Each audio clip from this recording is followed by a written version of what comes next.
안녕하세요 청취자 여러분. 격조 높은 팟캐스트 오피니언 리더와 시민이 함께 듣는 팟캐스트 오다방입니다. 오다방 반갑습니다. 언제나처럼 이 시대의 지식인 서혜성 작가님을 옆에 모셨습니다. 안녕하세요. 네, 안녕하세요. 별일 없으셨죠? 예, 뭐 격조 높은 방송인데 네. 진행자만 바뀌면 격조 높아질 것 같다. 뭐 이런 얘기를 네. 밖에서 가끔 듣고 있는 오늘은 그 실명으로 알려주세요. 그런 사람이 어떤 인간들인지. 격조가 아니라 음성이 높으시죠. 음성 그렇게 음성으로서 격조, 예. 성조가 높은, 네. 성조가 높으신. 그런데 네. 오늘은 하여튼 격조 높은 분이 오셨습니다. 아 그럼요. 네. 온 몸이 특별한 게 돼 있는 왜요? 국방 전문가. 아니요, 전문가가 아니라 예, 오다방 창립 이래 최초로 저희가 장관님을 모셨어요. 예. 김종대 국방부 장관님. 네, 일단 아이고, 안녕하세요. 환영해주시죠. 예. 장관님 소개부터 좀 해야 되겠네요. 아니 예비 장관. 그러니까 예비 내각의 국방부 장관. 섀도우 캐비넷. 셰비도 예. 어째서 그런 말이 붙으셨습니까? 아니 저기 이게 뭐 외국에서 많이 하는 거잖아요. 네, 셰도 네. 캐비넷 예비 내각 뭐 이런 건데 정의당이 하는 거죠. 네. 예, 그래서 제가 국방부 장관이 됐고 동물복지부 장관도 있어요. 그래요? 누구십니까? 그분은? 저기 지금 송치용 수의사라고 예, 지금 평택에 우리 정의당 후보세요. 네. 그래서 아주 보건복지부를 동물복지부로 바꾸시겠다. 아니지. 그건 따로 있는데 동물복지를 따로 하겠다. 동물복지부를 따로.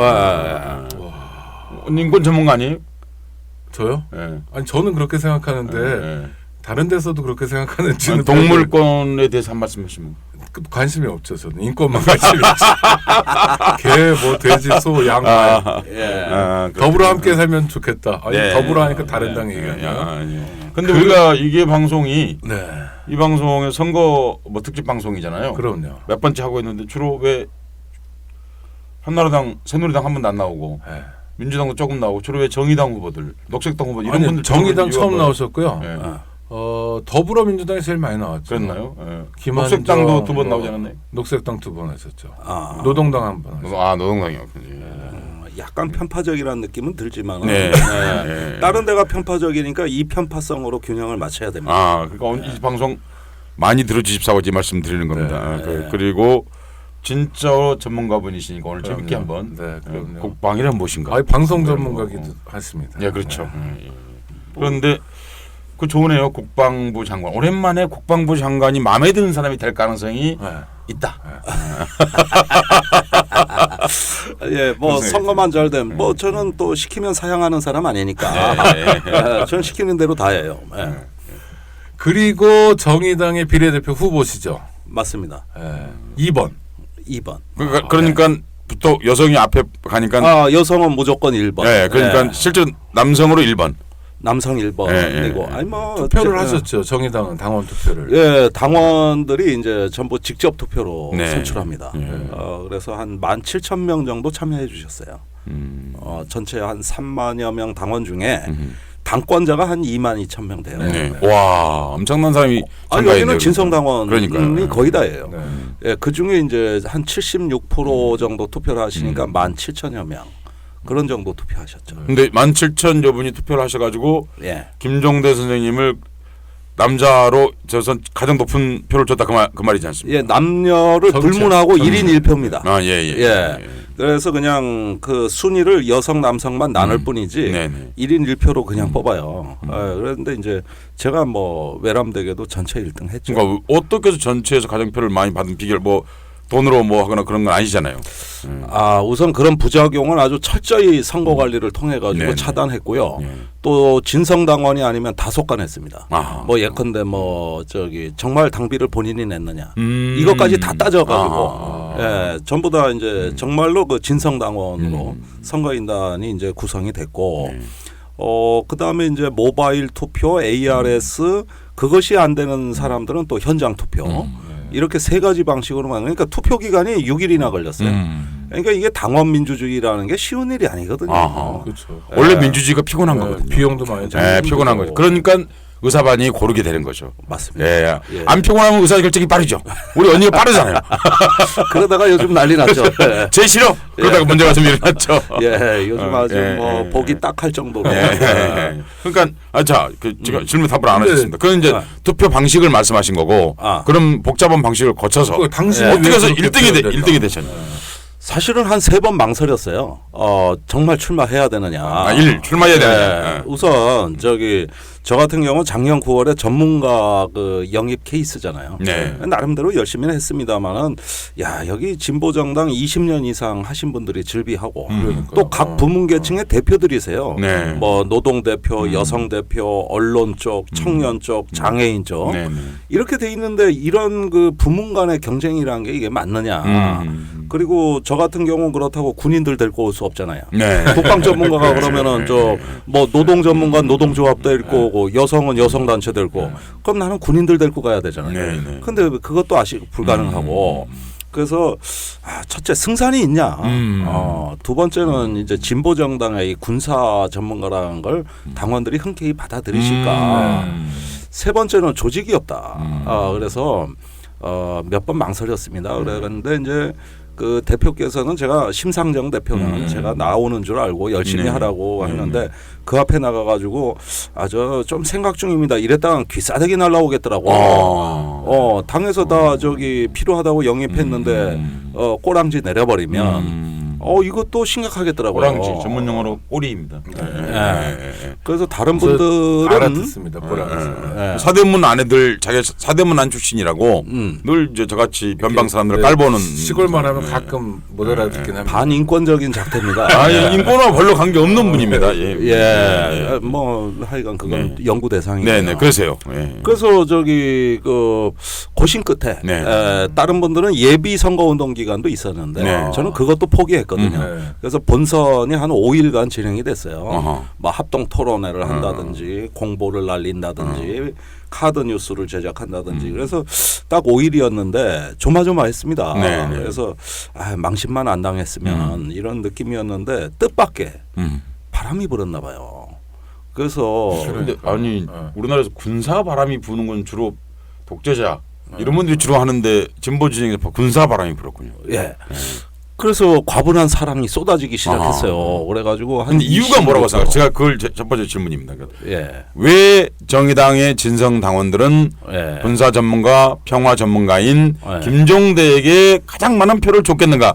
내가 김종대 스스로가 분석해 보기에 굉장히 전략적인 판단이었습니다. 그러니까 이 진보 정당의 역사라는 거는 주로 내부 경선을 통해 분열돼 왔거든요. 통진당이 왜 깨졌습니까? 비례 그 경선 부정 시비였어요. 그러니까 그럴 때마다 어떤 조직과 계파가 움직여가지고 어떤 패권적인 흐름을 보이면은 판이 다 망가졌다고 당이 깨졌어요. 그런데 이제 정의당이 신생정당 3년 차 됩니다. 그리고 피난민 정당이에요. 떨어져 나와서 꾸린 정당 아닙니까? 이러다 보니까 온갖 어려움 다 겪었고 이제 또 당이 깨지면 안 된다. 그러니까 조직과 계파를 추월하지 않은 운동이 일어났어요. 그 안에서. 그래서 뭐 예컨대 모 지역 같은 경우는 우리 지역에서 한 분이 나갔는데 그리로 몰아주고 이런 거 하지 말자. 이런 얘기도 나왔고 또 뭐 또 유시민 그 작가로 대표되는 뭐 소위 참여계. 거기서는 이제 우리는 계파 투표 없다. 다 개개인이 판단해서 하자. 그래서 계파적 투표는 안 되고 각자 알아서 또 모임별로 알아서 결정하자.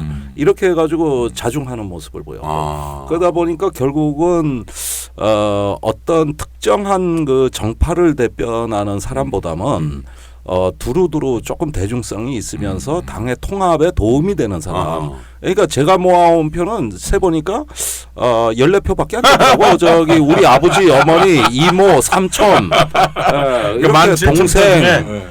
고작 14표 모은. 저 14표 맞어요.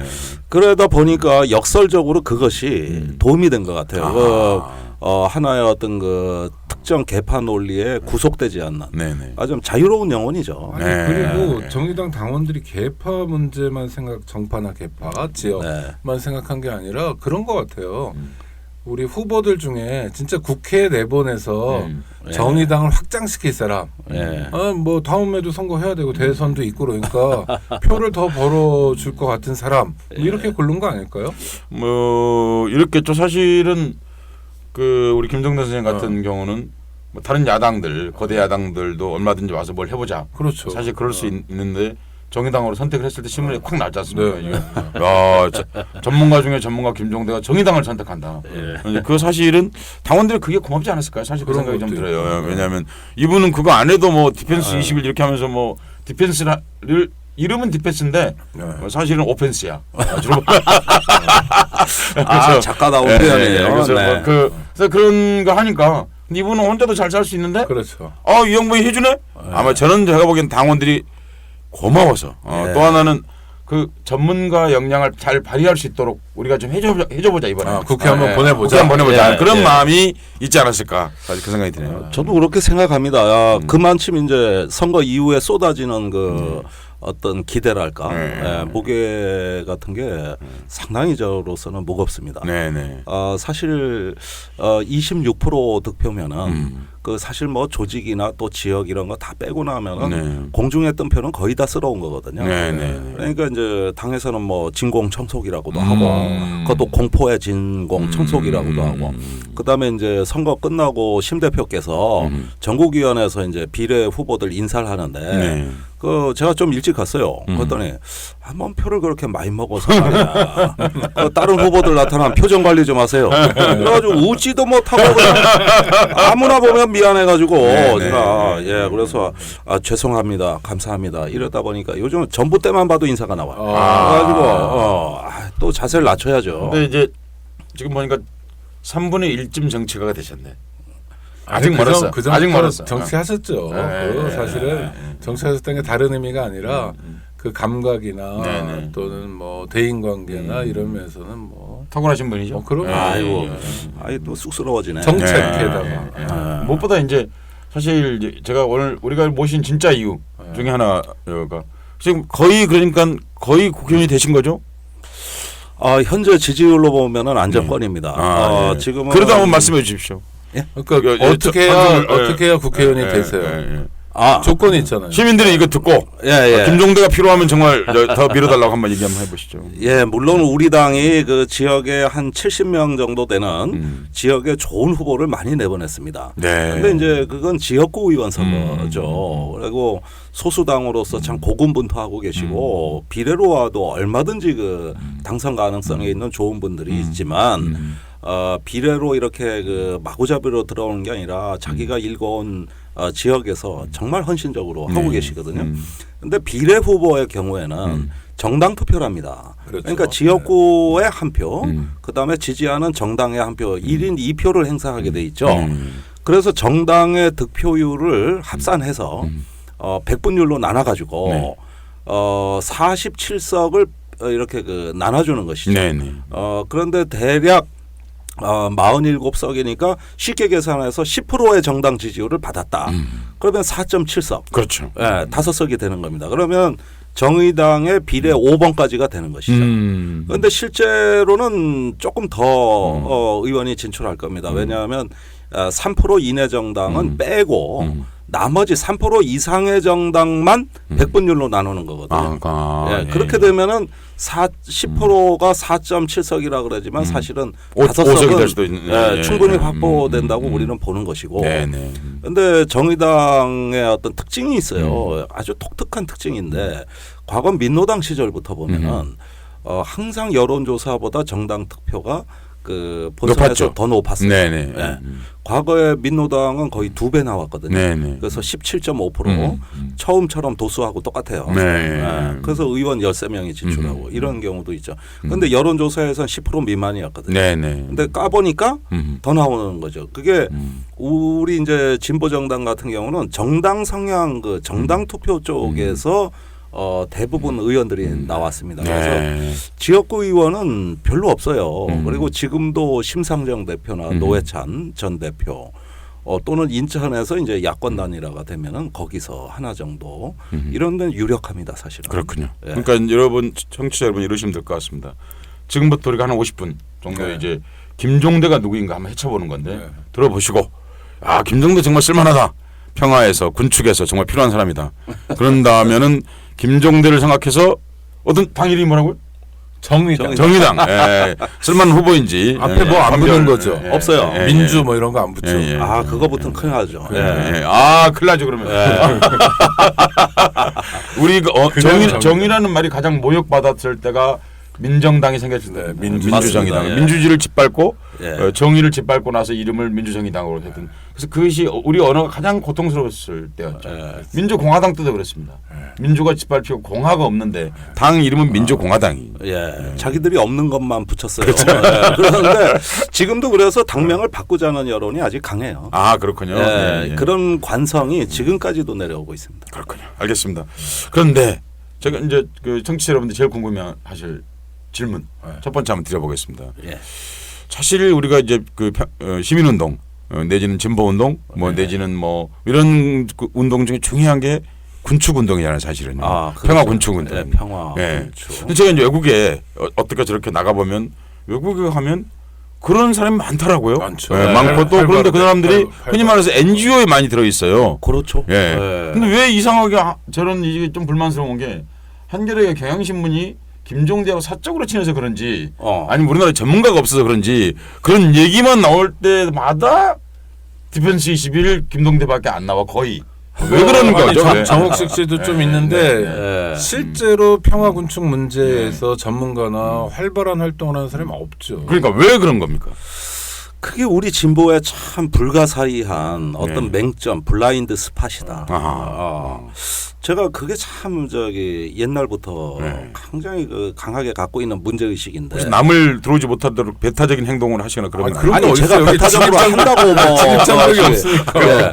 예컨대 지금 북한 학교 가면은 네. 다 교수들 진보입니다. 아하. 대부분이 예, 회의도 예. 잘 돼요. 예, 예. 통일 전문가, 예, 북한 예. 전문가, 진보에서 엄청나게 많이 만들어놨는데 저는 회의할 사람은 없어요. 아하. 무슨 군사 무슨 포럼 뭐 또 이런 거 진보적 관점에서 만들었다. 네네. 이게 잘 안 됩니다. 그도 그럴 것이 굉장히 그 이데올로기가 강한 영역입니다. 아하. 여기는 중도만 돼도 빨갱이에요. 아하. 예. 그러니까 진보적 군사 전문가라는 타이틀은 한국 사회에서는 거의 불가능한 용어거든요. 그래서 사람들이 상식적으로 받아들이기 어려운 거예요. 그다음에 시민운동이나 개혁운동 진영에서도 이 군사라는 어떤 영역에 대해서 어떤 그 알 수 없는 배타심 내지는 거부감, 뭐 한국 현대사에서 비롯됐다고 봅니다만 군부에 대한 이제 염증, 그 이런 거겠죠. 적개심 이런 어떤 감정들이 장벽으로 작용하고 있고.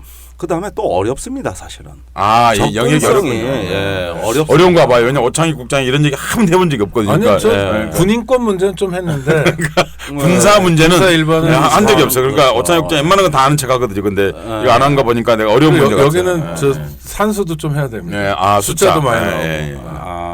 아니 뭐 그런데 이 국방 그 영역 안에는 모든 게 다 있죠. 그렇죠. 인권 문제도 있지만 그렇죠. 뭐 입법, 사법, 행정을 다 하는 데가 군대 아닙니까? 네, 그렇죠. 뭐 교육기관이 없습니까? 종교기관이 없습니까? 아예 뭐 인성교육, 뭐 인문학부터 해가지고 경영학, 경제학, 정치학이 다 있는 게 군대고 하나의 완결된 작은 국가거든요. 그러면서 뚝 떨어져 나가 있는 겁니다. 자기들만의 어떤 국가를 만든 것이죠. 제가 이제 궁금한 게 사실은요 이런 겁니다. 한국인이면 만 20살이면 거의 모든 남자는 다 군대 갑니다. 그러니까 경험으로는 일정하게 다 준 전문가 비슷하게 돼서 나오죠. 그렇죠. 경험으로는요. 그러니까 매 맞은 걸로는 많은 전문가고 맞은 걸로는 하여튼 그렇습니다. 그러면 이제 그리고 또 우리가 남북이 이렇게 뭐 이렇게 대결 국면 같은 이렇게 되어 있는 상황이고 또 외국 군인이 한국에 들어와 있고 동북아 정세가 또 빈번하게 변화하고 그렇다면 우리가 알만한 군사 전문가가 한 100명은 돼야 될 것 같아요 사실은요. 왜냐하면 늘 그런 문제가 우리를 위협하고 있잖아요. 우리 어디 가면 수학여행을 가고 애들하고 데리고 가도 수많은 군대 탱크 같은 게 전시되어 있는 그런 나라인데 왜 전문가가 없는지. 그리고 정말 그리고 텔레비전 보면 정말 몇 분 빼놓고 나와서 말하는 거 보면 저 사람이 그냥 국방부 대변인인 것 같은 그냥 주로 그런 분들이죠. 그런 걸로 돼 있어. 그러니까 그분들은 사실 우리 눈에는 진짜 전문가로 보이지는 않거든요. 뭐 뭔가 좀 제3의 공간에서 객관적으로 말할 수 있는 분이라기보다는 뭐 자기 뭔가 은폐하는 것 같고 뭔가 이 지지를 다 말 안 하는 것 같고 주문 생산. 근데 왜 전문가가 없는 겁니까? 그러니까. 그것은 제가 해보니 알겠더라고요. 네. 힘들어요. 네. 우선 저도 만나는 사람의 대다수가 보수 쪽 사람입니다. 네. 사실 취재를 해야 되고 또 가서 토론을 해야 되고 얼마 전에 기무사에서 토론을 한다 그래서 제가 초청받아 패널로 갔더니 옆자리에 앉은 패널들이 뭐 치안연구소에 뭐 누구 또 뭐 호국자 애국자 들어가는 어떤 단체 누구 그다음에 앞에 청중들 보니까 제가 위기의 장군들이라는 책을 썼는데 그 대부분 장군들의 그 스토리를 실으면서 좀 비판적으로 접근했는데 거기 제 책에 나오는 분이 앞자리에 다 앉아 계시더라고요. 그날 저녁에 토론회가 끝나고 만찬이 있는데 이 자리에서 밥을 먹었다가는 도저히 소화가 안 되겠습니다. 저 얼굴들 다 보고. 종북 세력 때려잡겠다고는 하는 얘기로만 그냥 일장연설. 그러다 세월호 유족 그 빨갱이라는 걸로 또 저절로 분위기 가고. 그러니까 이런 게 이제 하나의 어떤 토양이 되다 보니까 어떤 다른 관점을 가진 사람들이 들어올 수가 없고 또 무언가 말하기가 어려운 겁니다. 그런데 저 같은 경우는 워낙 뭐 국회라든가 청와대라든가 심지어 국방부까지 들어가서 일을 하면서 나름대로 경력을 쌓아서 저 혼자는 무시를 안 당하는데 남들한테 이걸 권할 수 있느냐가 제가 자신이 없어요. 이런 과정으로 군사 전문가가 되려면 어차피 그걸 어떤 객관적이고 또 진보적인 관점에서 이걸 뭘 하나 영역에서 전문가가 된다는 게 거의 불가능하지 않는가. 그렇게 말씀하시면 정말 절망스러운데. 이런 느낌들이 듭니다. 다만 희망적인 것은 요즘 이제 제대하는 대위, 소령, 중령들까지도 신진 세대는 좀 다른 것 같아요. 이 짝은 선배들하고 굉장히 다르고 나름 비판적이고 또 객관적인 말이 통합니다. 그래서 저도 이번에 정의당 들어가니까 예비역 장교들이 와서 지지 선언을 했어요. 주로 뭐 소령, 중령 계급들이 가장 많습니다. 그래 청년 예비역 장교들의 이제 정의당 지지 선언. 이런 것도 이끌어내고 이제 좀 새로워지는데 이렇게 되기까지 너무나 많은 시간이 흘렀고 뭐 저는 김정은 선생님이 가끔 이제 글 쓰고 텔레비전 토론 나오고 하면서 느끼는 게 그런 생각이 많이 들었어요. 왜냐하면 과거에는 우리는 그러면 국방부 장관이 다 책임지는 걸로 생각했잖아요. 아니면 육군참모총장. 센 분들이 이분들만 책임을 지는 거죠. 그런데 김정은 선생님이 이제 얘기를 듣고 그러면서 시민적 관점에서 군사가 얼마나 중요한가 하는 것들을 이제 저만 그런 게 아니라 다른 사람도 그렇게 생각했을 거라고 생각하고요. 그러니까 국방의 독점이었죠 사실은요. 그리고 안보의 독점, 그리고 애국의 독점, 관점을 이동시킨 사람이다 사실. 이동시키고 있다. 김동대가 굉장히 과한 표현인데. 그런데 그런 영역에서 의미가 큰 사람이다 사실은. 왜냐하면 그러면 사실은 그 세금으로 다 운영하는 건데. 그렇죠. 세금 감시 차원에서도 정말 필요한 일이다 사실은. 그런 생각이 많이 했죠 제가. 그래서 제가 얘기하는 게 뭐냐면 이번 총선 공간에서도 이거를 굉장히 지금 심혈을 기울여 준비한 게 안보 민주화 담론이에요. 지금 여야 할 거 없이 경제 민주화를 얘기합니다. 그리고 경제가 민주화된다는 게 민주주의 이후에 어떤 민주화 이후에 민주주의를 구현하는 핵심이라고 합니다. 그런데 제 얘기는 경제 민주화와 더불어 안보 민주화가 안 되면 말짱도루묵이다. 왜 그러냐? 우리가 내일 소풍을 가는데 가서 뭘 먹을까, 뭘 입을까, 뭐 하고 놀까 이 생각을 할 수가 있는 것이죠. 그런데 비 오면 끝장입니다. 먹구름 몰려오면은 내일 가서 뭐 하고 놀까 생각하기 전에 일기예보를 먼저 봐야 되는 겁니다. 지금까지 경제 민주화 공약이 없어서 망친 선거 있으면 단 한 개라도 대보십시오. 단 한 개라도. 없어요. 너무 많았어요. 그런데 왜 졌습니까? 안보 쪽에서 문제가 있었습니다. 강정마을, NLL 또 뭐 무슨 그거 말고 판문점에서 총격이 어떻고 뭐가 어떻고 이러면서 야당이 그냥 취약성을 드러내면서 여지없이 말려든 건 대부분 안보 문제인데 안보 자체가 말씀하신 대로 누군가에 의해 독점되어 있는 순간 이 피해는 영원히 모든 선거에서 계속 반복돼서 똑같은 피해를 입는 겁니다. 그러니까 일단은 경제 민주화를 하기 위해서는 당장에 끼어 있는 먹구름, 네. 이 안보 문제에 있어가지고 야당이 강해야 되는 겁니다. 네. 그래야 그 다음에 경제 민주화도 꽃을 필 수 있고 결실을 맺을 수 있는 건데, 아니 소풍 가기 전에 비 와가지고 몽땅 젖어버려서 그냥 몰골이 처참해지는, 이게 벌써 몇 번째입니까? 근데 야당도 보면 지금 뭐 국회의원들 뭐 또 이번에 공천 못 받으려다 살아나신 분도 있고 그런 분들 예비역 장성으로 어깨가 무겁게 별도 많이 달았던 분들이잖아요. 그래서 야당도 안보의 빈 공백을 메우려고 노력은 했는데, 저는 그게 장군이다 뭐 영관급이다 해서 해결되는 문제는 아니고 국방에 대해서 비전을 가질 수 있는 사람이 영입됐는가가 핵심인데, 맞아요. 그런 면에서 정의당은 전혀 다른 차원의 새로운 선택을 한 것 같아요. 그리고 심상정 대표가 지난번에도 지난번 진보신당 때는 피우진 중령을 영입했었잖아요. 그렇죠. 그분도 상당히 상징성이 있는 거잖아요. 여군으로서. 그렇죠. 맞습니다. 그리고 그래서 그런 그 노력들이 쌓여가지고 이제 사실은 김종대 후보라는 대박을 터뜨린 것 같아요. 그러니까 제가 김종대 선생님한테 제가 초보적인 질문. 왜 국방 전문가 혹은 군사 전문가가 되고 싶으셨습니까? 아니 그러니까 아까 얘기한 바로 그 이유인데 이 분야가 중요하기 때문에 전문가가 된 거예요. 그 계기는 이제 87년에 6월 항쟁을 저는 군에서 겪었습니다. 그때 상병이었죠. 그 직전에는 계엄이 선포되는 걸로 저는 확신을 했어요. 또 부대장이 훗날 알게 됐습니다마는 사단장, 연대장, 대대장이 다 하나회. 제가 있던 것이 수도군단 17사는 아주 정치성이 높은 부대였습니다. 그리고 계엄이 선포되면 인하대학교에 출동하는 부대였어요. 근데 12진화 훈련을 너무 세게 시키더라고요.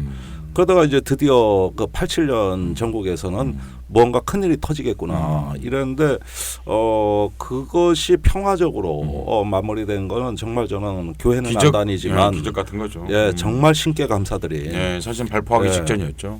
그렇습니다. 그래서 이런 어떤 그 대규모 소요 사태 속에서 군을 주저앉힌 거는 제가 면밀히 봤던 건 그겁니다. 당시 육군본부에서 대령 원스타들이 또 군이 그 정치 개입해서는 안 된다고 직언을 한 게 큰 역할을 발휘한 겁니다. 선배들은 계엄 터뜨리려고 그랬죠. 또 친위 쿠데타 하려고 그랬죠. 그러나 군 내에서도 어떤 교과서에서 배운 민주주의가 어느 일각에선 살아 있었던 것이고 그런 만큼 제대하면서 느끼는 심정은 뭐냐 하면은 87년 이후의 군 생활은 굉장히 의미 있었다.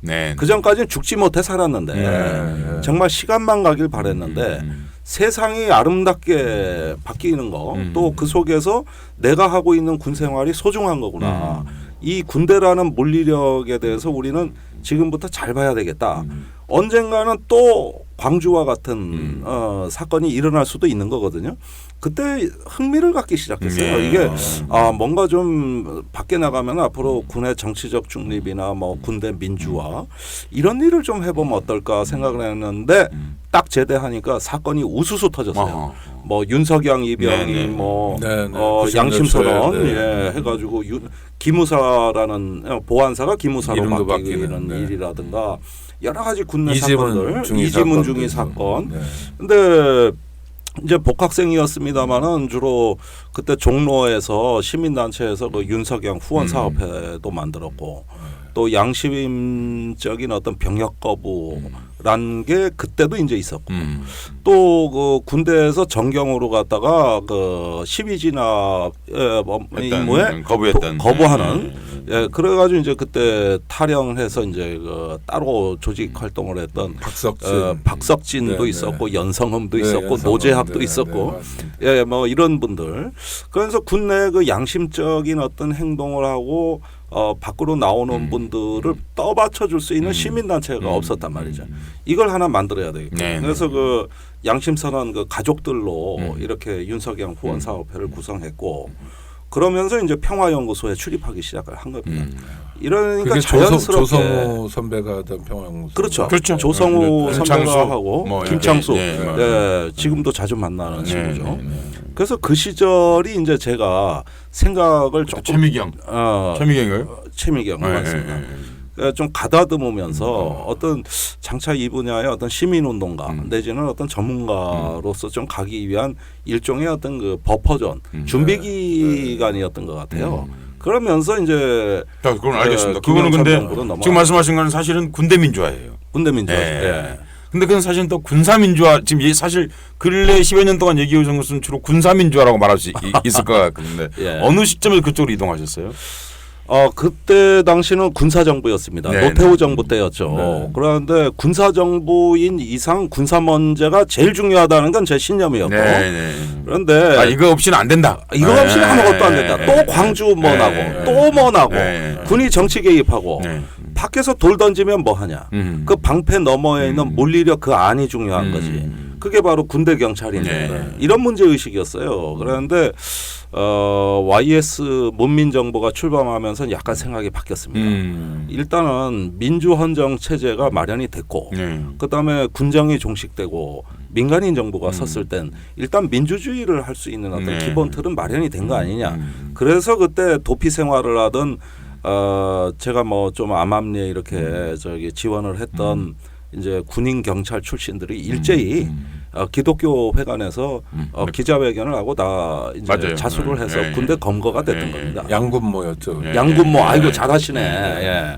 아니 저는 그 옛날 얘기 나오니까 양심수 군 문제 해결을 위하고 그런 거 했었습니다. 그런 것들이었습니다. 그래서 이제는 그 더 이상 옛날과 같이 무슨 군사 쿠데타 뭐 또 무슨 시위 진압 이런 시대라기보다는 이제는 정책이라든가 그 군의 의사결정 구조를 이렇게 좀 문민화하는 이런 과도기로 넘어오니까 저는 사실은 YS 대통령을 높이 평가합니다. 그 율곡비리 척결 하나회 대단한 일을 한 거죠. 또 12.12 국정조사 그다음에 그 전투기 기종 변경 국정조사 제가 1년에 국정조사만 YS 때부터 이제 국회 보좌관으로 들어갔으니까 1년에 4번 했어요. 온통 다 그때는 국방위에서 모든 뉴스가 다 나오던 국정조사를 그렇게 못했는데. 근데 누구 국회의원하고 이렇게 이제 저기 당시에 그 임복진 장군이라는 육사 17기생이 그 25사단 사단장이에요. 25사 아시네. 아이고. 그 둘이 합치면 되게 국가 통계가 나옵니다. 대단하세요. 예. 근데 그분이 육사 출신으로는 최초로 야당에 입당한 양반입니다. 그래서 성명을 낸 게 이제 목숨 걸고 입당한다였거든요. 그게 92년도 일이죠. 14대 국회에 이제 들어오는 건데 거기에 제가 큰 충격을 받았어요. 세상에 이런 분이 다 계시네요. 그래서 이제 제가 일하던 시민단체가 반핵평화운동연합이라고 있었는데 깨졌거든요. 그래서 당장 그러니까 성장기가 다 그런 일만 하신 분이에요. 그러니까 오창이가 굉장히 친하대잖아. 김창수. 오창이 친하는 사람도 하필이면 김창수. 그러니까.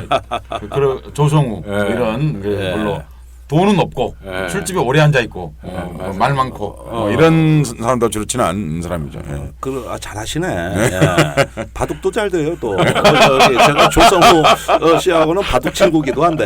그러니까 이분이 처음 이제 사무실에 지금 제가 생각이 났어 사실은. 사무실에 어디서 처음 봤냐 마포에 국민일보 있는 그 출입할 때 내가 옛날에 봤어. 지금 나 생각이 안 맞습니다. 그거 자주 봤습니다.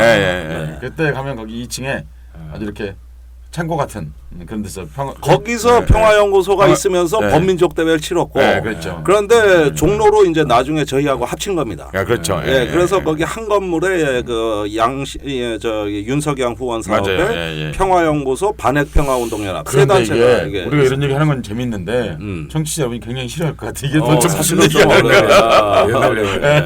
이 사람들 80년대 자기들 왕년에 얘기하고 있구나 지금 그렇게 얼른 넘어가겠습니다. 그렇게 하셔서 이제 그렇게 하셔서 이제 군사 이 문제는 정말 해결해야 된다. 저는 그 전문가가 필요하다. 임복진 의원하고 같이 일하시겠다. 그렇게 된 겁니다. 임복진 장군께서 이제 뭐 국회의원이 되셨는데 저 솔직하게 여쭤보겠습니다. 그 뒤로도 장군을 많이 만나시잖아요. 아니 그런데 그 장군의 제가 이제 무슨 얘기 야당이 성선만 되면 여당은 물론이고 여당 원래 그렇게 해왔으니까 그럼 원래 군대가 지낼 거니까 그런데 저는 군인들을 가끔 영입하는데 그분들이 저는 대정부 질문 이런 데서 전문가 같이 질문하고 제가 못 봤거든요. 근데 14대 국회에서는 대단했습니다. 그 이후에 당시에 대단했는데 그 이후부터 군의 그 장성들 영입하는 기준이 좀 바뀌었다고 봅니다. 아하. 무조건 사성 장군이어야 돼 이제는. 아. 옛날에는 주로 원스타, 투스타, 쓰리스타 이래가지고 일할 사람을 뽑았다고. 올려는 사람이 많으니까. 그다음에 김대중 대통령 그때 야당 총재 하실 때는 네네. 일할 사람인 걸 보고 뽑은 거예요. 네. 그래가지고 군에서 서름 받고 우수한 자원이지만 군대의 잘못된 구조로 인해서 피해를 입은 줄을 잘못 섰거나 고양이 나쁘거나 고양이 뭐 나쁘거나 고양이 양심적이거나 아, 네네. 아니 그 사람들이 볼 때 하나회가 볼 때 그러니까 딱 그렇게 그 장성들을 영입해 가지고 국회에 풀어놓으니까 아하. 물 만난 고깃대처럼 일했습니다. 아하. 그런데 그 뒤에 언젠가부터는 이게 일하는 자리라기보다는 무언가를 누리는 자리 그러니까 군에서 대표로 누구를 보내면 뽑아서 보상해주는. 군을 예우해주는 그러다 보니까 참모총장 군사령관을 지내야 또는 장관을 지내야 맞아요. 이 국회의원이 되는 건데 우리나라에서 사성 달면은 나이가 이제 환갑이거든요. 그렇죠. 그러면 옛날에 군 장성들 영입했을 때 50대 초반이었다고. 네네. 그런데 이제 60 다 돼 들어오셔가지고 그다음에 부하들한테 싫은 소리 못 하잖아요. 후배들 그렇죠. 군에 있는데. 그러니까 이게 일하는 게 달라질 수밖에 없는 거예요. 그리고 대접도 많이 받았고요 군에서 가장 큰 혜택을 받은 사람들이기 때문에 몸에서 이미 그렇죠. 이거 비판적인 있는 얘기하기 거네. 머쓱하죠 사실. 머쓱하죠. 그리고 뭐 아직도 군인들 같고 자기가 아직도 참모총장인 줄 알고. 그렇죠. 그렇게 하니까 그게 뭐 일이라는 게 뭐 저도 그래가지고 임복진 의원이 이제 낙선한 다음에 세 번째로 저기 해군 참모총장을 모셨어요. 네네. 근데 6개월 만에 그만뒀어요. 아. 그분이 인품이 나빠서가 아니에요. 우선 첫째는 심심해서 보좌관 못 하고 아니 이렇게 편해도 되는 건가. 그다음에 할 일이 없고. 그래서 좋으신 분이지만 안 되겠습니다. 이러고 사표 쓰고 나온 게 이제 대략 2000년. 네. 그러면서 이제 내 생각을 이제 직접 펼쳐봐야겠다. 그 생각을 한 거죠. 예. 이렇게 모실 바에야 차라리 그냥 직접 뛰자. 이렇게 해서 밖에서 이제 군사평론 또 뭐 여러 언론 활동을 시작한 거죠. 제가 이제 뭐 궁금해서 물어보는 건데요. 군사평론가라는 직함을 처음 쓰셨나요? 아닙니다. 저 이전에 많았습니다. 뭐 지만원 씨도 있고. 그런 분들이 잊혀진 이름들이 있군요. 그 당시에 지만원은 저기 진보 언론하고 거의 같이 다니는. 그래서 제가 정의구현사재단에서 일했었는데요. 그때 정의구현사재단 정기총회에 지만원 씨를 초청 강사로 부른 적이 있었어요. 그렇죠. 옛날 얘기지만. 그러니까 그런 분들이 그 말을 썼군요. 지금 기억이 나네요. 맞아요. 군사평론가 협회도 만들었고 그때 그분들은 굉장히 그 어떤 개혁적인 인사들로 비춰졌어요. 제가 지금 정의당에 비춰지던 그 이미지였습니다. 네, 알겠습니다. 안녕하세요. 오창익입니다. 인권연대는 정부나 기업의 지원을 사양하고 오로지 시민의 참여로만 운영하는 100% 순도의 민간 인권단체입니다. 1999년 창립 이래 한눈 팔지 않고 오로지 인권운동에만 매진해 왔습니다. 인권연대 회원으로 참여해 주세요. 인권연대 회원이 늘어나면 그만큼 인권연대의 활동도 풍부해지고 활발해집니다. 인권연대 회원 가입은 인권연대 홈페이지를 참고해 주세요. 감사합니다. 김종대가 훌륭한 국회의원인가 내지는 국회의원이 될 자질이 있는가 질문 들어가겠습니다.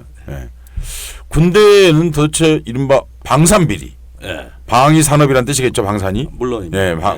방산비리가 도대체 왜 많으며 어떻게 국회에 들어가시면 저걸 어떻게 좀 하시겠다. 아니 최근에도 그거 뭐라 그래 방탄보 그거를 또 들키는 것도 감사원 가서 들키더라고요. 맞습니다. 그러니까 왜 그토록 방산비리가 많으며 방산비리라는 게 그렇게 말하면 안 되고 사실은 우리 세금 예산 중에 가장 큰 예산이 국방 예산인데 그렇습니다. 그런데 그 중에 그 많은 세금이 어디론가 가고 있다는 거잖아요 지금요. 몇 명이 이렇게 먹는다는 거 아니에요? 사실 비리라는 말이 누군가 먹고 있다는 뜻 아닙니까? 그렇습니다. 그리고 국회의원들은 도대체 뭐 하는가? 드디어 그래서 그 말씀 잠깐만 주시기 전에 그러니까 김정은 선생님이 가서는 그러면 그걸 어떻게 고치겠다? 그 말씀 주시기 전에 이거부터 간단하게 방산비리 그러니까 군사분야 부패 비리가 다른 분야보다 많다라고 느끼는데 그건 맞습니까? 적어도 보수 정권에선 그게 맞습니다. 여기서 한 가지 분명히 해야 될 거는 원래 구조적으로 이렇게 방산비리가 많았느냐 그건 아니라는 거예요.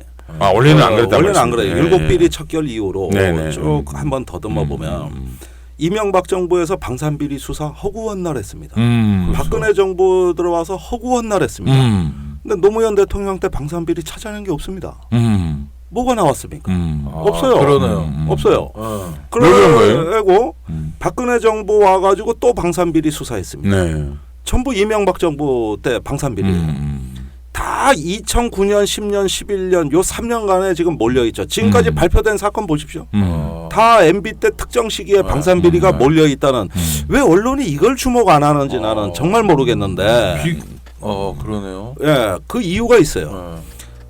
노무현 대통령 때 이제 2006년에 방위 사업청을 개청하고 대대적인 개혁을 했습니다. 이때까지는 이제 방산비리란 말이 거의 사라지는가 보다. 네. 이렇게 해가지고 그렇게 그런 기구를 만들면 그래서 그 뒤로 노무현 대통령 기간 중에 방산비리 구속자가 없어요. 네. 그런데 이명박 정부 들어오면서 묘한 변화가 있습니다. 우선은 대통령이 무기 도입을 직접 결정하겠다 그러면서 모든 사업을 나한테다 가져와. 이게 지시. 잠깐만요. 여쭤보는 건데 외국도 그렇게 합니까? 아니죠. 안 하죠. 안 합니다. 할 수도 없고. 대통령이 무기 전문가는 아닐 것 같은데. 아닌데 자기가 무슨. 그렇죠. 그건 다리 놓는 건 좀 전문가일지 몰라도 땅 파는 거 하고. 근데 아무튼 제가 그때도 깜짝 놀랐거든요. 왜냐면 아니 이 양반이 군대 안 가신가? 그런 분인데 이게 본인은 못 갔다 그러죠. 아무튼 뭐 상관없어요. 그 병역을 어떻게 하는 건 좋은데 군대 잘 모를 것 같은 분이 이 양반이 자꾸 뭘 한다고 그래서 갑갑하더라고요. 그러니까 이제 선무당이 사람 잡는 건데, 자, 그 의도는 좋았어요. 직접 관리 감독을 잘하겠다. 뭐 이거 대통령이 할 수도 있는 일입니다. 그런데 전문성이 떨어지다 보니까 뭐냐 하면은 자기가 보기엔 다 비싼 거예요. 아하. 다 눈먼 돈 같아요. 이래가지고 모든 사업을 일률적으로 20-30%씩 예산을 다 깎습니다. 전부 다. 그런데 여기서 어떤 문제가 생기냐면 예컨대 통영함의 음파 탐지 장비 잘 알려져 있죠. 그거 한번 보면 실무부서는 120억의 예산을 요청했습니다. 근데 방위사업청에서 70억으로 깎습니다. 50억이나요. 50억을 깎았어요. 그 다음에 청와대 결제되는 과정에서 또 30억을 깎아가지고 40억이 됩니다. 3분의 1. 네. 그렇게 해서 예산이 내려왔어요. 그러면은 그 사이에 이 가격을 못 맞춘다고 전문 업체들 주로 외국 업체지만 다 떠납니다. 그렇죠. 당연하겠죠. 다 떠나요. 그때가 비리가 시작되는 거예요. 거꾸로. 그러면은 이 40억의 가격을 맞춰주겠다는 듣지도 보지도 못한 업체가 나오죠. 무기중개상이 나타나는 거예요. 이걸 귀신같이 알거든요. 그래가지고 실제로는 2억 원짜리인데 이걸 20배 뻥튀기 해가지고 40억 원에 맞춰내는데 이때 군 선후배 인맥으로 무기중개상도 해군 선배, 또 담당 부서도 해군 또 후배. 이런 식으로 해가지고 들어가는데 그 공급한 회사가 페이퍼 컴퍼니입니다. 어디서 어군 탐지기 하나 사온 거예요. 그런데 시험 평가서 몇 개만 조작하면 된다고. 그런데 실무자들은 이제는 성능보다도 예산에 맞춘다고 하면서 그런 한탕주의 세력들하고 손을 잡습니다. 비리가 되죠.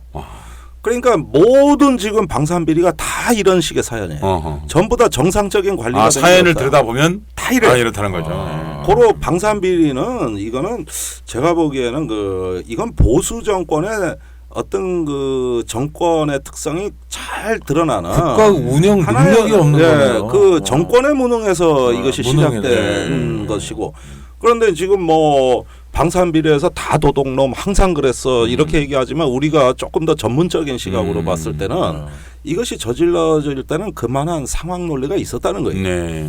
그런데 이건 검찰이 수사 안 해. 이런 건 안 하고 하급자만 때려잡으니까 지금 어떻게 되느냐. 재판 가서 다 무죄 나오고 있어요. 그러더라고요. 전부 무죄예요. 지금 반 이상이.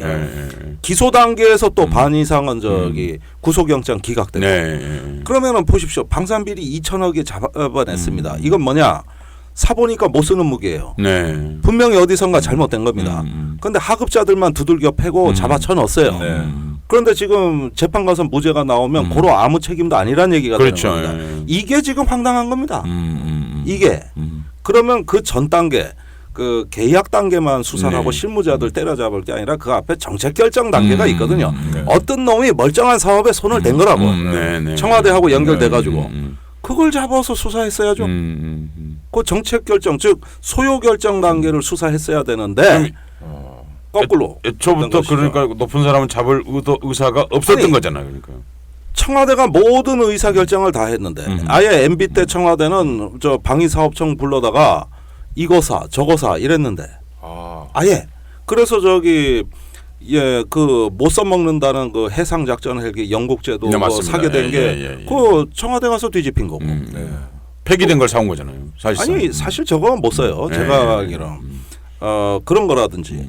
또 뭐 저기 국내에서 연구 개발 잘 하고 있던 공군 전자전 훈련 장비 있어요. 이걸 갑자기 국외 구매로 바꾼다고. 네네. 그래가지고 그때 이규태 그 일광공영의 무기 중개상에 개입해가지고 가서 터키하고 손잡고 장난을 쳐서 500억짜리 장비를 1,000억 원으로 둔갑시켜가지고 500억 지가 먹고 나머지 1,000억 원은 저 바가지 씌운 겁니다. 아하. 그러니까 잘 가고 있던 사업들이었어요. 근데 다 뒤집어요. 전부 뒤집힌 겁니다. 그 제대로 가는 사업에서는 비리가 없다고. 그러니까 김동연 선생님 얘기를 정리하면 간단하네요. 우리 국방이 몹시 허약하다. 그러니까. 요지는. 근데 그것이 진짜 나라가 허약해서 허약한 게 아니라 비리로 허약하다 사실은. 아니 그리고 그리고 그 비리는 그냥 나오는 게 아니라 사실은 보수 정권의 무능. 에서 비롯되고 있는 것이다. 아니 사실. 그런 자들이 안보를 한다 그러니까 제가 이제 그다음 말이 이제 뒤집히는 거 아닙니까? 그러므로 그 사람들이 안보를 운운할 자격이 사실은 거의 없다. 없죠. 없어요. 아니 국방 굉장히 중요한 말을 국방비가 아까우면 이걸 줄이는 방법이 있어요. 육해공군이 무기를 너무 많이 사요. 그 중에는 성능이 중복되는 게 많습니다. 그렇군요. 예컨대 육군도 무인정찰기 사지만 공군도 사거든요. 그 성능이 중복된다고. 그러면 그 소요 자체를 저기 조정해 버리는 거예요. 이게 국방비 줄이는 방법인데. 그게 합참이하는 일이죠. MB 때 청와대 생각은 무기를 많이 사면 안보는 저절로 되는 거라고 보고 뭘 맨날 들여온다는 얘기만 하니까 이 무기 소요가 방만하게 걷잡을 수 없이 팽창이 되기 시작했어요. 그 양반 중장비를 좋아했잖아요. MB가 그러니까 주로 중장비 그런 걸 좋아해. 개념을 생각한 거구나. 그러니까 무기 소요는 잡질 못하고 소요는 점점 더 방만해지는데 예산은 깎아버렸다고요. 그러면은 정상적으로 사업할 수 있는 사람이 남아나질 않는데 이때 무기중개상이 들어오는 겁니다. 좋은 카탈로그 하나 가지고 들어오는 거예요. 카탈로그 아니에요. 가다로그예요. 그렇습니다. 그 사람들이 가져오는 건 가다롭고. 그 사람들이 가다로그 가다로그. 어떻게 그 사람들이 가져오는 카탈로그? 그래서 무기중개상 천국이 된 거예요. 이게 국가의 시스템이 무너진 결과예요. 실제로 지금 김정은 선생님 얘기 들어보니까 그러면 한국은 봉이네요 국제적으로. 봉이지. 그리고 아니 국제적으로 봉일뿐만 아니라 업자들의 봉이네. 업자들의 봉. 봉이죠. 500억 1,000억이면 눈 깜짝할 사이에. 갖고 싶은 무기 많은데 뭐 저기 아는 건 없지 얼마나 갖고 놀기 좋습니까? 그 장난감 비슷하게 만들어주니까 사실은 이제 통영함의 이제 음파 탐지기가 대표적인 거잖아요. 그러니까 우리도 음파 탐지기 있었으면 좋겠어. 그러니까 어군 탐지기를 하나 달아주고 디자인은 비슷할 거 아니에요. 그림 나오고 잘 모르잖아요. 사실 가서 봐도 모니터만 보니까 모르죠. 이게 지금 밑에 바다에 이렇게 보이는 겁니다. 이러니까 이게 음파 탐지기군 이렇게 하고 넘어간 거 아니에요, 사실은요. 자 그런데 이걸 제대로 70억이건 120억 주고 하면은. 돈이 모자라면은 사업이 못 간다고요. 네, 그렇죠. 그랬을 때 참모총장은 자기 재임 기간에 얼마나 많은 무기 소요를 제기했나요? 자기 업적으로 생각하는데 사업을 많이 벌려야 조직이 발전하는 거라고 믿고 있는 관료 집단입니다. 그런데 저기 예산은 깎이지 하면은 실무자들이 어떻게 하겠어요? 부족한 예산에 까꾸로 맞추는 걸 해서 참모총장 비율을 맞춰. 그런가 하면 참모총장이 계속 지시가 내려와요. 빨리 가라, 빨리 가라. 그렇게 사업이 빨리빨리 가야 저 다른 군의 예산 안 뺏기고 자기 군의 조직이 선자. 근데 총장은 갈 때까지 간 사람인데 뭘 자꾸 빨리 가려고 그래요? 총장 다음에 뭐가 있나요? 그런데 그 왜 정호권 총장 보십시오. 허구한 날 그 밑에다 지시한 거 보면은 어느 업체 봐줘서 사업 빨리 가라, 그 싸구려 다뤄라 해가지고 결국은 그러고 뒷구멍으로 받아 먹다가. 결국은 그 아들까지 가셨잖아요. 아들까지 해가지고. 그러니까 좋습니다. 자, 국회의원이 되었다 치고요. 자, 2016년 6월에 국회가 열립니까? 그렇죠. 6월에 열렸다. 나는 어떻게 이런 문제들을 국회의원으로서 직접 국회의원 직접 할 수는 없으니까 해결하도록 하겠다. 역시 말씀드린 대로 지금까지 하급자들 때려잡는 이 짓 좀 그만하고 우리 진짜 문제점을 개선하자 이거예요. 아직도 방산비는 진행 중이다. 계속 또 진행 중이다. 왜? 정책이 안 바뀌는 이상 이거는 필연적인 거거든요. 군이 무기 안 사겠다고 할 리는 없어요. 우리나라를 보면은 안보를 위해서 무기를 원래 도입하는 것인데 지금은 무기를 도입하기 위해 안보를 하는 것 같아. 제가 보기엔 그 정도로 욕심들이 많아. 다이어리 밑에 써야 될 말. 그러니까 주객이 전도된 겁니다. 국민들 안전 지키자고 이 얘기하는 거 아닙니까? 근데 당신들 무기 사업 하려고 안보하고 있는 거예요 지금. 이래 되면은 현재 체제로는 감당이 안 되고 다 무너지게 돼 있는데 우리가 언제까지 이 아픔 감당해야 되냐 이게. 그래서 그 주범들, 요거 소요 결정한 놈들, 정책 결정한 놈들, 정상적인 사업 뒤집어 엎은 놈들, 또 중간에 사업 끼워넣은 놈들, 계획이 없던 게 다 들어온 게 비리니까 그 주범 잡아야죠. 네, 이건 조사하면 나오는 거예요. 그렇죠. 조사하면 당연히 나오겠죠. 뭐 안 나올 이유가 없지 않습니까? 그 사람들 증인 신청해서 얘는 이랬는데 너는 어떠니? 그럼 되죠. 네. 자, 그럼 방산 비리를 극복했다. 이 1단계로. 그럼 어떻게 우리가 이 방위 산업을 국민의 진짜 안보를 위해서 무기를 위한 안보 말고 국민을 위해서 무기를 사는 시스템. 왜냐하면 뉴스를 나오면 저는 정말 세금이 아깝더라고요. 안보비, 이 국방비리 이게 나올 때마다 너무 기가 막히고 세월호 때 그때 출동해서 뭐 사람을 구할 수 있다. 처음에는 뭐 그랬다가 3일 있으면 온다. 그러다가 나중에 한 일주일 있다가 배가 못 온다. 배가 있긴 있는데 못 온다 이런 얘기 들었을 때 아니 도대체 우리는 세금을 왜 내는가? 그런 정말 그런 생각이 들 정도였건 자 그러면 방산 비리를 막 가는 뭐 구속도 하고 했다. 뭐 일당에서 그래서 한 2년쯤 지났다. 그래서 뭐 의원이 된 지 3년쯤 되었을 때 어떻게 하면 그럼 우리가 이 방산 문제를 잘 끌어갈 수 있을까요? 긍정적인 측면에서 저는 그 우리 국방비 세계 6위권 규모면은 지금 6위입니까? 예, 세계 6위입니다. 그러니까 집에 식칼보다 그 잔금이 많은 집이군요. 우리 그렇죠. 집을 가정으로 치면 우리나라가 이스라엘 국방비의 7배입니다. 7배. 그런데 이스라엘 엄청 무기 많은 것 같은데. 그런데 우리나라가 이스라엘의 무기는 사지만 이스라엘이 한국 무기 사는 거 하나도 없습니다. 스웨덴이 체류탄 안 삽니까 혹시 우리 거 체류탄? 체류탄 그런 거 안 사요. 그런 거는 이제 바레인 같은데 팔죠. 독성 때문에. 그런데 스웨덴이 우리보다 국방비가 6분의 1입니다. 스웨덴. 그런데 스웨덴 무기를 우리가 삽니다.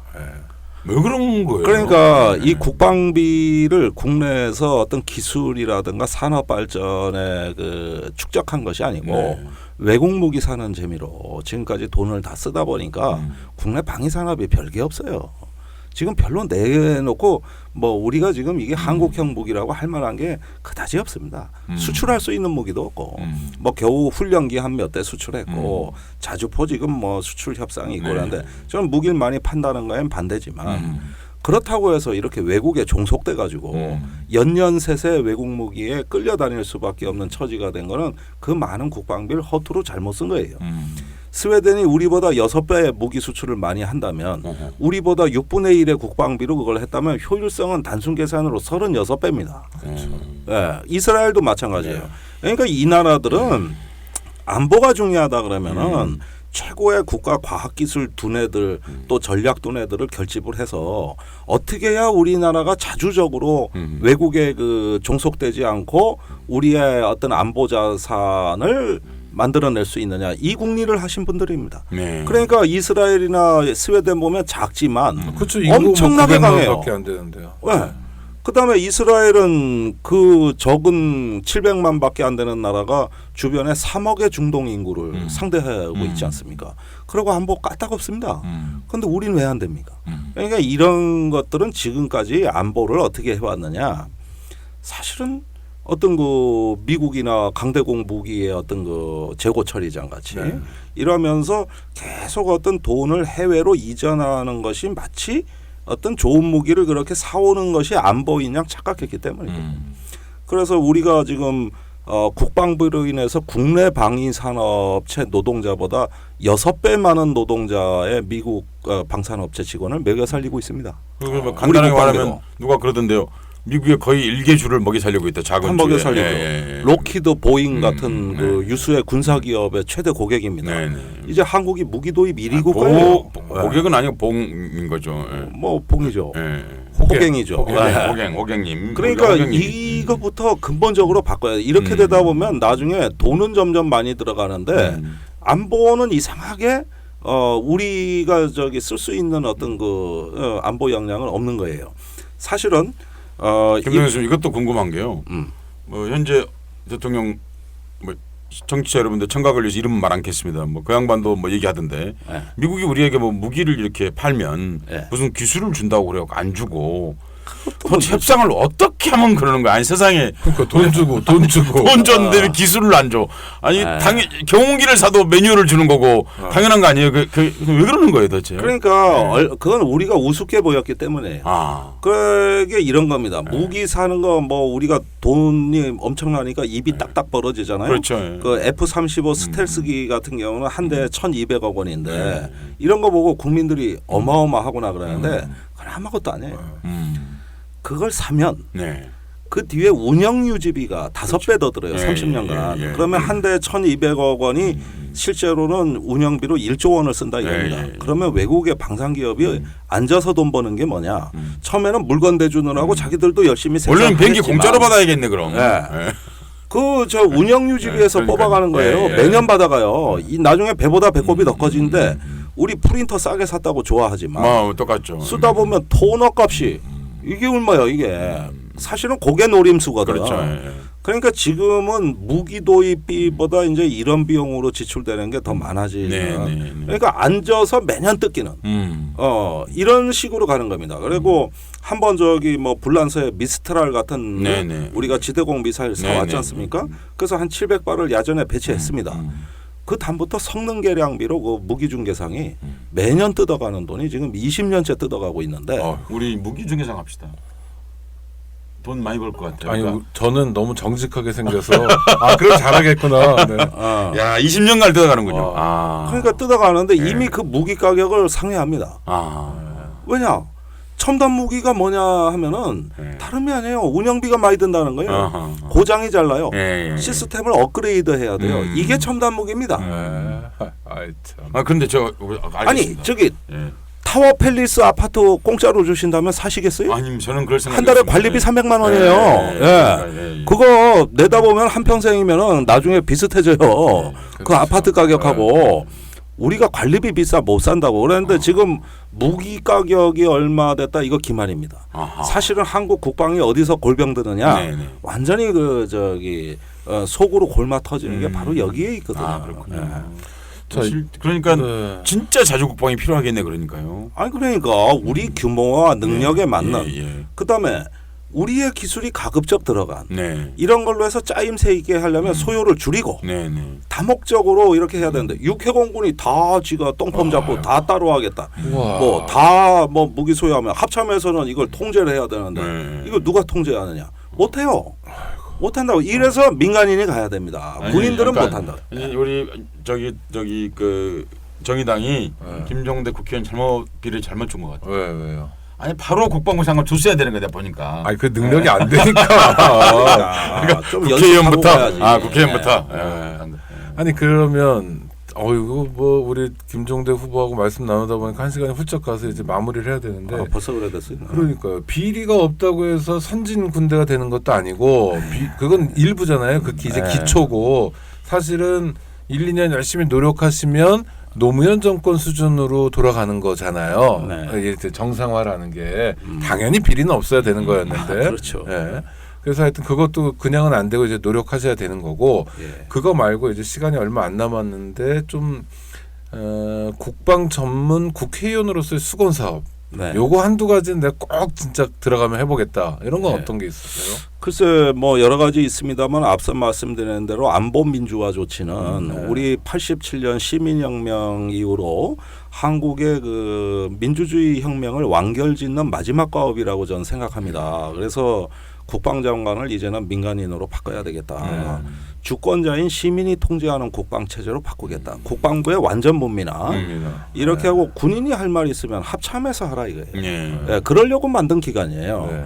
그래서 지금까지 안보가 시민을 군인화하는 안보였다면 앞으로는 군인을 시민화하는 안보로 패러다임을 바꿔야 되는데 그 첫 번째 스텝은 바로 국방부 문민화다.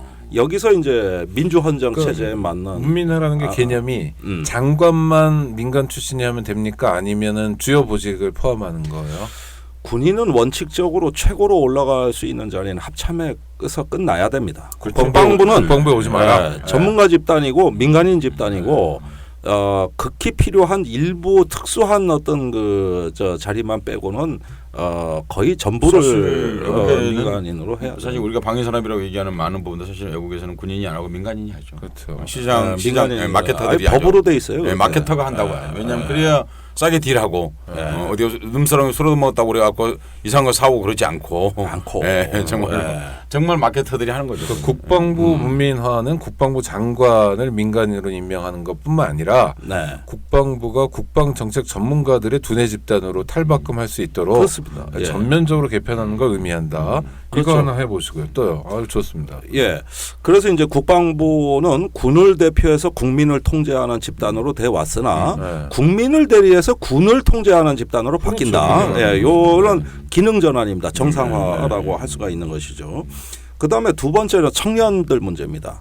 지금까지 일자리 정책, 청년 정책, 병역 정책이 따로 놀았습니다.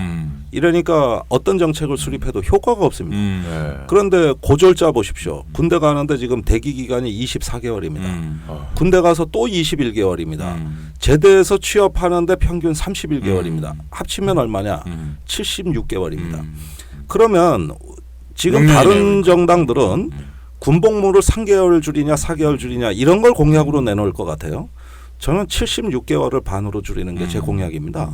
지금 청년들 관심은 이어지지가 않아요.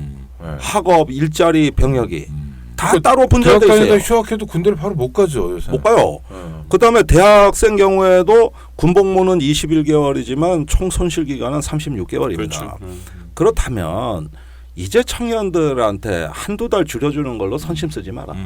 이 전체를 줄여야 된다. 그래서 군의 총복무 손실기간 개념을 만들어서 청년 정책, 일자리 정책, 병역 정책을 통합하겠다. 청년의 생애 주기에 맞춰서 이 복무 관리를 해주겠다. 이건 조금만 신경 쓰면 돼요. 가능합니다. 다 돼 있고 이게 두 번째라서 청년들이 신바람 나게. 자기가 원하는 시기에 원하는 군대에 입대할 수 있는 관리 방식을 만들어내겠다는 건데 그럼 뭐 항공기 예약 시스템을 저희가 준용해가지고 해보니까 그렇게 되면은 76개월의 그 총 손실 기간을 30개월로 줄일 수 있습니다. 가능하다.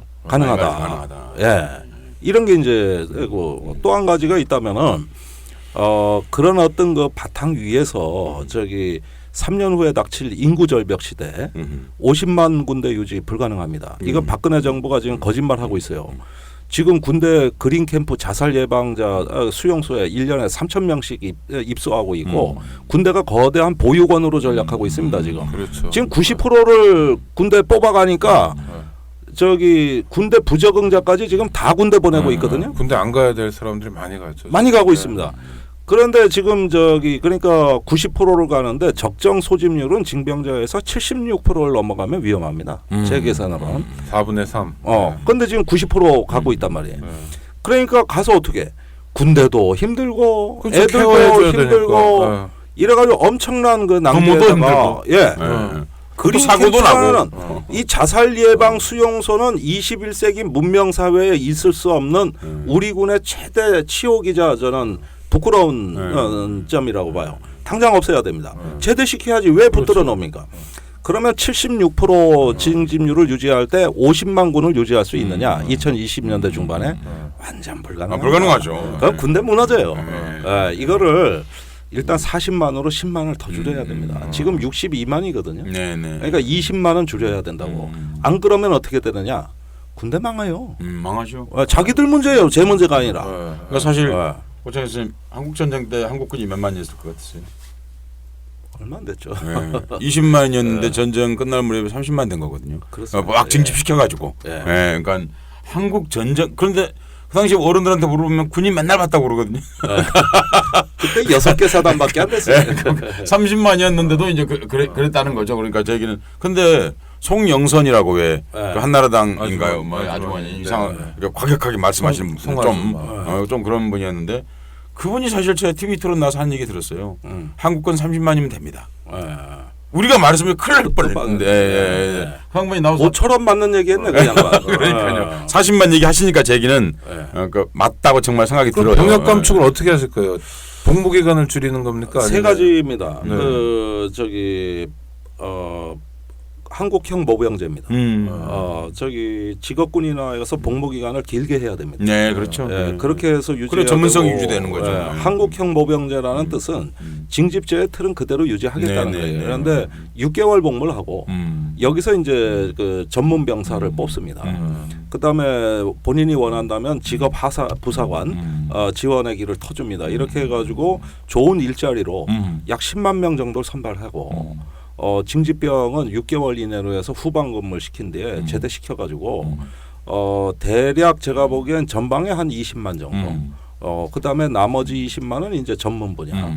이렇게 해서 40만으로 병력을 재구성하는 인력 구조 개편이 있어야 되는데 인력 구조가 재편되려면 부대 구조가 재편돼요. 그래야죠. 유사 부대가 다 통폐합이 그렇죠, 돼요. 그렇죠. 근데 제일 이거 저항할 사람은 장군들인데. 아니 그러니까 뭐 장군들은 저기 이것도 꼭 해보고 싶은데 하고 싶은 일이 많아요. 네. 근데 우리나라 장군들은 특권이 너무 많아요. 외국의 장군들 버스 타고 다닙니다. 네. 지하철 타고 다닙니다. 왜 여기만 국장? 저 장군 외국의 장군들하고 원수타잖아. 이렇게 차 타본 적 여러 번 있었는데 그냥 장군이 있던데. 있어요. 예, 워싱턴에 가다 보면. 차관 복급 때도 지하철 타요. 그러니까 이제 워싱턴에 무슨 이렇게 구경 가다 보면 별이 있죠. 타고 있어. 그래서 사람이 난 처음에 저기 이미테이션 이렇게 별 모자를 쓴 줄 알았어. 그랬더니 보니까 진짜 별이야. 패션을 그다음에 제가 징병제 국가도 다 가봤는데 네. 세상에 장교 식당이 있다는 게 우리나라밖에 없어요. 외국에서는 사단장하고 병사가 같은 식당에서 먹습니다. 그것이 전투 잘하는 첫 번째 비결은 같은 밥상에서 밥을 먹는 같은 거죠. 밥상에서 네. 북한도 그래요. 그런데 왜 한국에만 오면은 희한한 게 간부 식당이 따로 있고 장군 반찬도 식당이 따로 다르고. 있고 네.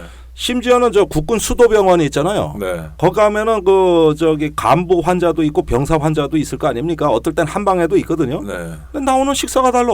네. 나오는 식사가 돌아버리겠다. 돌아버리. 교도소도 그러잖아요. 교도소는 안 그렇습니다. 그렇습니다. 바뀌었나요? 원래 안 그랬어요. 원래 안 그랬나요? 사식을 먹습니다. 네. 그래서 돈 있으면. 그 근데 꼭 먹는 거 뭐 갖고 일하는 치사하게 거. 군대 진짜. 리더십의 첫 번째는 같은 밥상에서 같은 메뉴로 밥을 먹는. 아니 저는 네. 우리 김 후보님이 그러니까 한국형 모병제라는 게 참 마음에 드는데 왜냐하면 징병을 전부 없애버리면 가난한 집 애들만 가니까 그러니까 그 기조는 놔둔다. 그러나 놔둬야 된다. 국민통합, 국가통합을 위해서 그 대신 6개월로 대폭 줄이고 불안하지 않게 후방에서 있도록 하고 그 다음에 진짜 군인이 될 만한 능력을 가지고 의지를 가진 사람들이 전방에서 스마트하게 군 생활을 한다. 전문 사병. 아까 말씀하신 전문 사병. 굉장히 좋네요. 좋다고 생각합니다. 왜냐하면 좀 잘 되셨으면 좋겠어요. 약간 장기간 근무할 필요는 있어요. 왜 그러냐면 네. 군대에 있어 보면 역시 상병쯤 이상 정도 되어야 예. 군대가 사물이 보이잖아요. 이제 상황도 보이고요. 그렇죠. 그런 역량이 있는 사람들이 일정하게 장기간 근무할 수 있으려면 현재 사병 월급제라든지 이렇게 돼서는 안 되는 거죠, 사실은요. 안 되죠. 제대로 된 전문적 직업으로 인정을 받아야 되는 거죠. 인정받아야 예. 지금 말씀하신 게 이제 한국형 징집이라는 게 그 말로 들렸거든요. 한국형 모병제. 한국형 모병제. 그러니까 유사 모병제, 의사 모병제라고 할 수 있어요. 그렇죠. 한국형이란 말을 제가 굉장히 싫어하는데 과거에 상처가 있어가지고. 그렇지. 그런 거 많았죠. 한국형 민주주의 독재를 이렇게 일곱 글자로 늘린 거죠. 그러니까 그런데 이 오랜만에 듣는 한국형 모병제 마음에 드는 한국형. 뭐 보수를 설득하려면 그쪽 사람들 좋아하는 말을 써야 되니까. 아니요, 그리고 실제로 이게 필요하죠. 왜냐하면 진보 보수를 떠나서 이게 하여튼 한국 전체에 해당하는 문제니까. 근데 이게 반드시 개혁이 아니라 그러니까 우리 김 후보님 말씀을 들으면 또 저희가 판단해도 그런데 후보인가요 지금? 네, 후보죠. 아직 장관도 아니고요, 국회의원도 아니고 이제 좀 있어야 됩니다. 근데 어쩔 수 없는 이거는 필연적인 선택이잖아요. 안 할 수 없는 거 아닙니까? 안 할 수가 없어요. 그러니까 보수가 집권하더라도 예. 안 하면 어떻게 됩니까? 그러니까 안 보십시오. 하면 지금 큰일 났어요. 그러니까요. 지금 박근혜 대통령 5년 동안 국방개혁이란 말이 사라졌거든요. 아예 말조차 안 하는. 완전히 사라졌잖아요. 그런데 노무현 대통령 때 국방개혁 2020을 만들 때 2020년까지 이 군구조 개편 안 해놓으면 큰일 난다 그랬다고. 인구 감소 때문에. 근데 이명박 정부도 그 목표를 고수했어요. 네. 노무현 대통령의 국방개혁 목표를 수용했습니다. 네. 근데 박근혜 대통령 때가 제일 중요합니다. 이때 안 해놓으면 다음 대통령이 재앙을 맞이한다고. 군이 폭삭폭삭 무너질 판인데. 네. 그런데 지금까지 뭐 전역 병사들 멸치 7마리 주고 뭐 또 저 뭡니까 전역 연기했다 그러면 가서 안아주고 네. 이러면서 그냥 꼼짝 못하게 저 뭐 애들을 이렇게 만들어 놓고 부대 구조 개편을 이미 가고 있던 것까지 멈춰버렸으니까 이렇게 되나 놓으면은 다음 대통령 임기 중반쯤 됐을 때 이분이 2020 혹시 계속하지 않으실까요? 아이, 설마 말이 씨가 된다고. 농담이라도 그런 말씀하지 마세요. 아니 난 했으면 좋겠어. 그러려고 그러시는 거 아닌가 차라리 싶었어요. 박 대통령이 그때까지 한다면 이렇게 엉망일 리가 없다고. 이거 먹고 튈라니까 지금 저렇게 엉망인 것이지. 자기가 2020년대까지 군을 책임진다 그러면 잠이 옵니까 이게 지금. 근데 그분은 그런 캐릭터 아닌 것 같아요. 이거 보고 받았을까요? 그래도 주무실 것 같아요. 보고 받았을까요? 아이 그런 거 보고 받지도 않고 설령 그러니까요. 보고 했다 손 치더라도 몰라. 그 말이에요. 못 알아듣고. 보고 받는데 지금 우리처럼 이 말 알아듣겠냐고 그러니까요. 그런데 뭐 재향군인에 나서고 성우에 나서고 해서 군에 한 명만 줄여도 안보가 무너지는 것처럼 떠들어대니까 그렇게 이미지가 돼버리니까 군을 위한 개혁도 못하는 상황이 되는. 아니 최소한의 애국심이나 최소한의 상식이 있는 군인들도 꽤 있지 않습니까? 장교들도 있고 장성들도 물론 기득권 구조에 있지만 그래도 이러다 나라 망하겠다 생각하는 사람들도 있을 거예요. 그 방산비리 폭로한 것도 그때 무슨 그렇죠. 내부 비리 대위인가 이런 사람이 있잖아요, 사실은. 김영수. 예. 그러니까 그런 것죠. 그런 분들이 있죠. 있긴 있는 많죠. 큰일을 하셔야 되겠습니다. 이게 청년의 문제, 국가 존망이 걸린 문제, 또 민주주의 문제. 사실은 뭐 양심에 따른 병역 거부나 이런 것도 중요한 쟁점인데 그런 전반적인 국방개혁 차원에서도 사실 이렇게 털어가고 뭐 이렇게 발목 잡는 것들은 이렇게 정리하고 이래야죠. 그러니까 김동수 선생님 얘기를 큰 틀의 정리하면 이거잖아요. 87년은 이제 민주화, 절차 민주주의를 달성했다. 복지는 생활 민주주의다.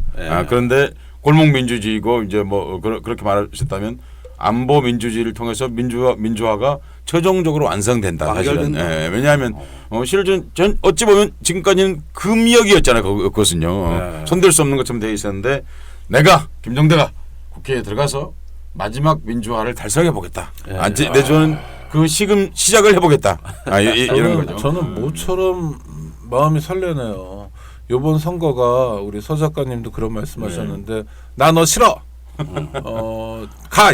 뭐 이런 것만 판치는 공천도 아닌 사천. 그것도 개인적으로 추천하는 것도 아니라 사적 보복만 하는 이런 어지러운 정말 어디 유치원 애들도 그렇게 선거 당연히 안 하는 그런 선거판에서 선거라는 게 그래도 조금이라도 앞으로 하나 가든지 아니면 정상화시키든지인데 그런 포부를 듣게 돼서 정말 반갑고요. 그래서 설렙니다. 그래서 우리 김종대 후보님 같은 분이 국회에서 정말 보란 듯이 활약하고 다른 야당 의원들도 이렇게 거느리면서 이것이 국회의원이다 이런 걸 보여주셨으면 좋겠고 와 이렇게 얘기하다 보니까 벌써 끝날 시간이 다 됐습니다. 우리 서 작가님 오늘 방송 어떠셨습니까? 마무리 말씀. 정의당의 국방개혁 단장. 이렇게 높은 분은 태어나서 처음 만나요. 그렇습니다. 개혁 단장 이런 분들. 김종대 선생님하고 얘기를 해봤는데요. 사실 우리가 진보 쪽 혹은 민주화 쪽, 시민 쪽 이런 사람들 크게 반성을 많이 한다고 생각합니다. 왜냐하면 사실은 이제 그 군사 문화에 대한 염증, 이런 것이 결국은 우리가 군사에 실제로 전문가를 많이 길러야 함에도 불구하고 왜냐하면 최종적으로 우리가 진보가 늘 얘기하는 게 무엇입니까? 사실 군축을 통한 평화 그리고 군축을 통한 복지 이런 것들 얘기해 왔음에도 불구하고 사실 전문가가 거의 종자를 찾아볼 수 없는 이런 상황에서 우리 김정수 선생님이 고군분투해왔는데 아쉽긴 하네요. 국회의원이 되신다면. 왜냐하면 신문에서 이제 못 볼 가능성이 글 쓰는 거를 그렇죠. 글 쓰는 거 못 볼 가능성이 조금 곤란하죠. 그러니까 신문사가 또 원하지도 않고 그렇게 되면요. 그러니까 그러기 아쉽긴 합니다만은 그런 전문가 그리고 큰 틀에서 봤을 때 한국 군대를 위해서 한국 국민을 위해서 지금 마지막에 말한 세 가지의 어젠다 그러니까 꼭 성공할 수 있는 시작점이 되었으면 좋겠다.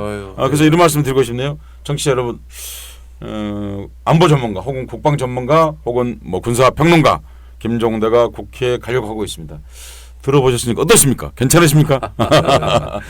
우리 김종대 예비 내각 장관님, 국방부 장관님 또 정의당의 비례대표 김종대 후보님 이제 마무리를 해야 되는데요. 뭐 한 말씀. 네. 아이고 뭐 하여간 너무 큰 사랑을 입었고 또 그만큼 기대가 크신 만큼 네. 정말 김종대 국회의원은 한 개인이 아니라 공동의 권력이다. 네. 너무나 많은 분들이 뜻을 주셨단 말이죠. 네. 그런 만큼 공동의 권력으로 생각을 하고 전체 어떤 당과 또 어떤 시민사회에 대한 조직관을 명확하게 세워서 네. 이 안보 문제를 매개로 한 촉진자가 되겠다. 그래서 결국은 우리가 함께 만들어 나가는 바꿔야 될 세상. 지금 이렇게 애들이 가서 얻어맞고 성추행당하고 수용소에 가고 이런 것들은 바꿔야 될 세상이 분명합니다. 같이 바꿨으면 좋겠다. 열심히 하겠다. 네. 김종대 후보 또 나중에 김종대 국회의원 혼자 할 일은 아니고 혼자 혼자 할 일은 아니고 시민이 함께 바꾸면 우리가 관심 갖고 우리가 바꾸는 만큼 새로운 세상이 열릴 거고 그만큼 불필요한 고통도 줄일 겁니다. 오늘 두 분 정말 감사합니다.